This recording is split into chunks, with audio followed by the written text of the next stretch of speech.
Bullying stands out for a couple of reasons. First of all, there's a power imbalance between the bully and their target.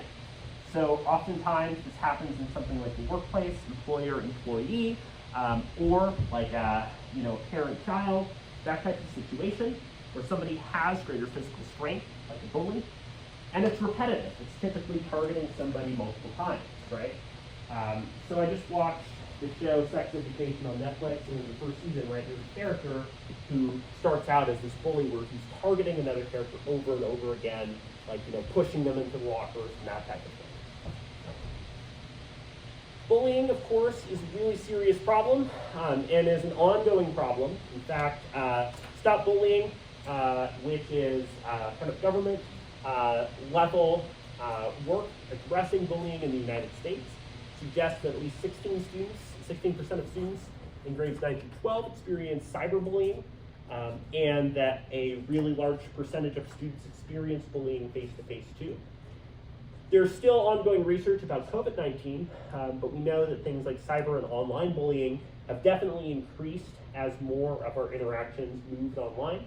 So this is a big issue. But we also know that bullying can significantly target marginalized populations, right, including LGBTQ+ people, people with disabilities, particularly folks with visible or intermittently visible disabilities are oftentimes targeted as well, people of color. So there's a lot of really distressing and important issues here related to bullying and the way that bullying is experienced. So one thing that I want to look at is a case study of the Stop AAPI Hate Youth Campaign, right? So this is directly addressing the needs of Asian American and Pacific Islanders, especially in the context of COVID-19. Many Asian American and Pacific Islander students have encountered significant types of problems and issues, right? Particularly, there was a campaign in 2020 that was trying to understand the unique concerns facing Asian American and Pacific Islander students and young children.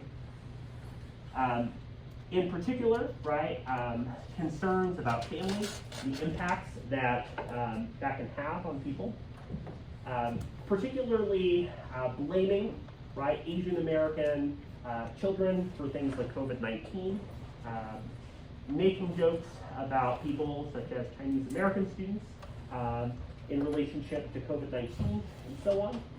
So there's some, kind of distressing and concerning findings here about the ways that people who might have absolutely nothing to do with COVID-19 have felt many of the impacts related to some of this specific targeting and bullying and the ways that it's happened online.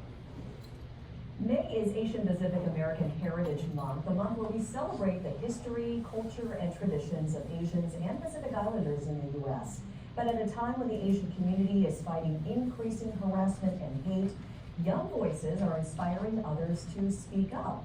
My 13-year-old daughter and a friend organized a rally in Shoreline this weekend to take a stand against racism, discrimination, and violence.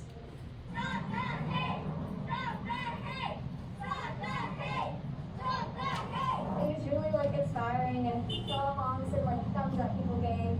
It felt really great and encouraging, and it really felt like I was making a difference because sometimes you can feel super alone. I think it's great in a positive way to share my voice because sometimes I don't know how to say it.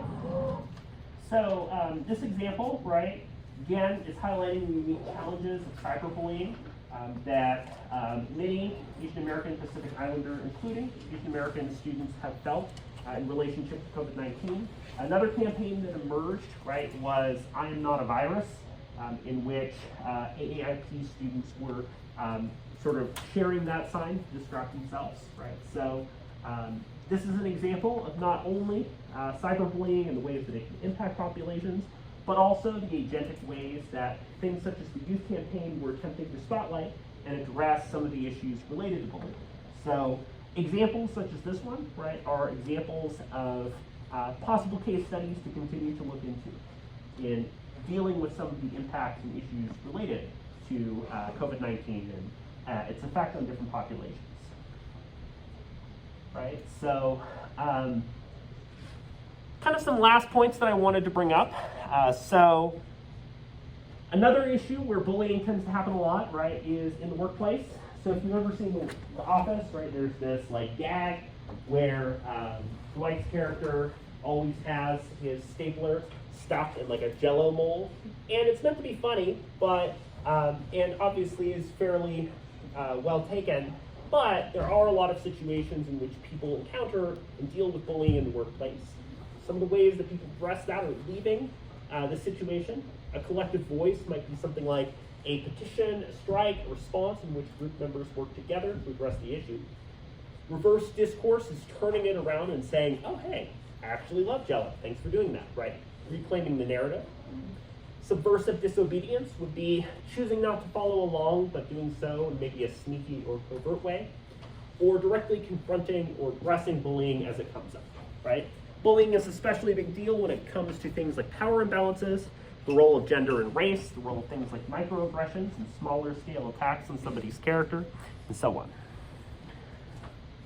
So to wrap up for today, remember that your essay is due 1 week from tomorrow. So send me your drafts or outlines for feedback by the end of the day next Wednesday.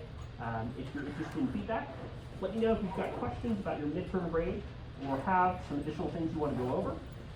And we've talked a bit about bullying and aggression, including this case study looking at the ways that it can impact populations differently. Next class, we'll have our fourth and final study group share their work, and I'm looking forward to hearing from them.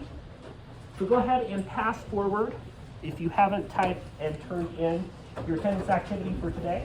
Otherwise, I hope you have a great week, and I will see you on Friday.